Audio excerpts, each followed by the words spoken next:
In this Diablo 4 video, I'm going to be doing a deep dive into the Spiritborn class, which is the new class coming with Diablo 4 Vessel of Hatred, the expansion that's releasing on October 8th. I got to play this class for about 30 minutes at Gamescom last week, so I'm going to be talking about that, how it plays, some insight into that class. So if you want to learn more about the Spiritborn, then watch on for some useful information. First of all, I know that a lot of people had misgivings about Diablo 4 and how it was patched and the way seasonal content has worked so far. But for me, I have casually played the seasons because I knew the expansion was coming, so I've had quite a bit of rest time and I feel like it's quite fresh for me to jump back into Diablo 4. With that in mind, let's look at what we know so far about the expansion before we get into the Spiritborn itself. The expansion story-wise follows the events of the base game right up after the ending, and you'll follow a companion that's been affected by the happenings after the climax of the main storyline. A new zone is being introduced in the southwest part of the map called Nahantu. This area will have similar features to those of the base game, such as strongholds, and will be peppered with small quest lines and objectives, but that's not all that is being added. For example, an important new mechanic is mercenaries that can now be recruited to act as your allies in combat. If any of you have played previous Diablo games, you know how important these can be, and these were almost integral parts of builds in Diablo 2. Another huge addition in Vessel of Hatred will be the Dark Citadel. This area is being lauded as the first of its kind area tailored to endgame cooperative play, with puzzle mechanics and challenging monsters. But it has also been mentioned that this zone will include PvP, although it has not been explained how it will all work yet. In general, I'm quite excited to try this out, as I did enjoy the base game, and I'm looking forward to new types of content as the dungeon crawling of the same areas does get stale. That said, the expansion is also bringing changes to the base game, and they have already started. The first change Blizzard has made to the base game is live now from pre-orders. You have your own pets that can pick up your gold and loot. This is a mechanic that I've always enjoyed in other similar games, so I'm happy to see it deployed here. I haven't tested it out yet, but I absolutely will soon. Besides that, there are a slew of other changes coming with Vessel of Hatred, and in fact, a lot of these are going live on the public test server on September 4th, running through September 11th. If you saw our video yesterday talking about these changes, you know this is the most comprehensive patch that Blizzard has put out to date. We're talking about changing things like adding skills to classes, changing the way glyphs work, adding runewords to the game. There are a ton of things coming with Vessel of Hatred, and if you want more information on that, I suggest you watch that video and go through those details. That's great, this all sounds good, but you're here for Spiritborn, so let's talk a bit about that. The new class is divided into 4 powerful animal spirits, each embodying a distinct combat style and set of abilities. This is a class that is very flexible, and I felt like I was mixing up elements of the Druid and Rogue with Diablo 3's Witch Doctor. The main spirits you can pick are Centipede, Masters of Poison. Centipede Spiritborns damage foes over time, spreading their toxic effects across the battlefield and controlling the battlefield.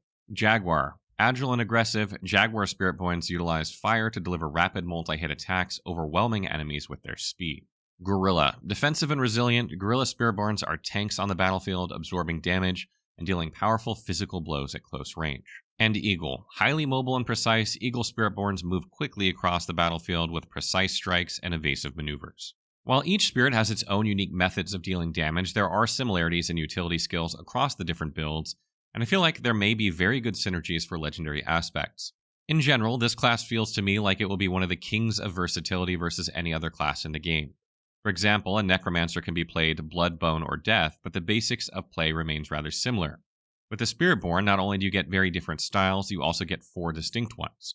Generally speaking, it was a really fun class to play, and it has me very excited to do and jump into the new content.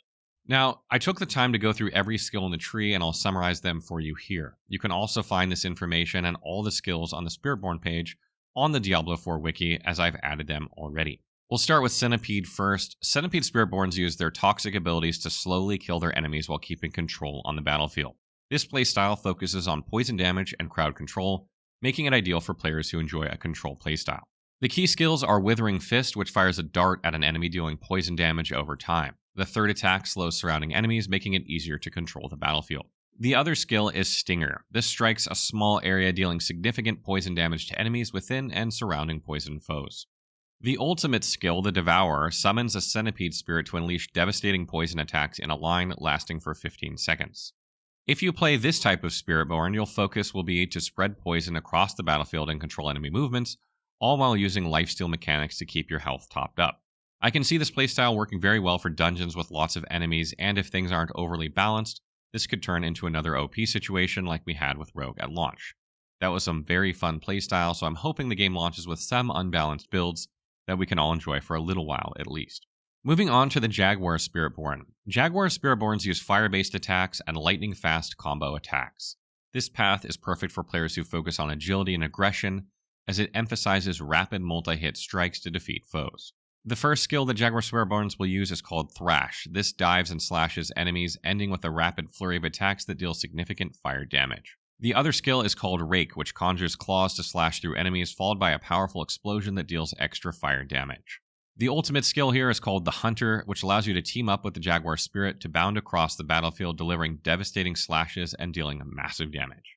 This spirit is all about maintaining high momentum, chaining attacks, and using mobility to avoid damage while dealing heavy fire-based damage.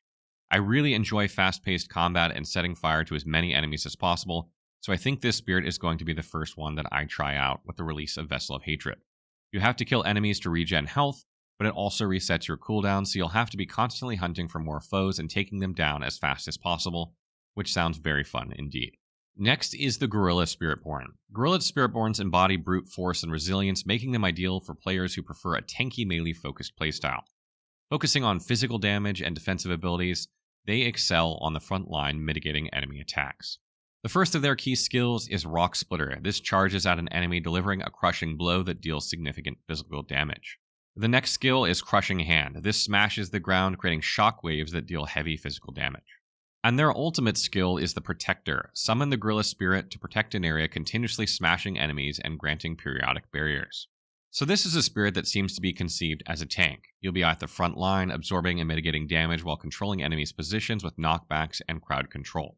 The subclass also has resolve and barrier mechanics to stay in the fight longer and support allies. This may be an important spirit for the new Dark Citadel that is being touted as a challenging group content. I'm quite curious about how this plays out in general, as it's unclear how much damage you're going to deal in a game that has been traditionally very DPS focused, and it seemed to be on the lower side of damage compared to the other spirits. And lastly, we come to the Eagle Spiritborn. The Eagle Spiritborns use their high mobility and lightning-based attacks to quickly strike enemies and reposition to safety. This playstyle is ideal for players who value speed and precision, allowing them to quickly hit and run, dealing damage to enemies while avoiding getting hurt themselves. The first important skill for this Spiritborn is Thunder Spike.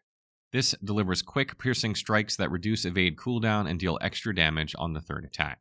The next skill is Quill Volley, that hurls piercing feathers that deal damage through enemies with increased range and critical strike chance. And the ultimate skill, the Seeker. This calls the Spirit Eagle to strike and blast enemies with powerful lightning attacks. This spirit is all about agility with rapid and strategic movements. You'll be constantly on the move, in and out of enemy range, getting quick attacks and targeting critical hits to recover your health. I'd made a build focused around speed and teleports for the Lightning Sorcerer, and I feel this is a new way to look at that combo for a completely new class. It's an exciting gameplay style that I think can turn out very, very popular. So that wraps up our video on the Spiritborn, which is again the new class coming with Vessel of Hatred on October 8th. This class has tons of versatility. You should be able to see from the gameplay that each of these different spirits plays completely differently, allowing you to have completely fresh takes playing this class in different ways. Between the addition of the Spiritborn class coming with Vessel of Hatred on October 8th and the changes to the game, the 2.0 launch, if you will, that happens at the same time, with massive, massive changes to the game, I think this is by far the best time to re-jump into Diablo 4 if you already own the game and you haven't played for some time. If you haven't, again, checked out our video on the changes to the base game that are coming, regardless of whether you own the expansion, you really should check that out because they are significant. And as I mentioned in that video, there is a test server that's going live on September 4th on PC. If you want to check out those changes without having, played it or whatever, you can actually see how those changes will be implemented on October 8th. But I want to hear from you guys. I know a lot of people out there hate on Diablo 4. I know it's not the most popular game company in the world, Activision Blizzard. But are there players out there that are generally intrigued by the addition of the Spiritborn class and the changes that are coming with the 2.0 version of the game? Am I the only one who thinks that Diablo is headed in the right direction and that it's at a much better place now than it was at launch? What do you guys think? Let me know in the comments below.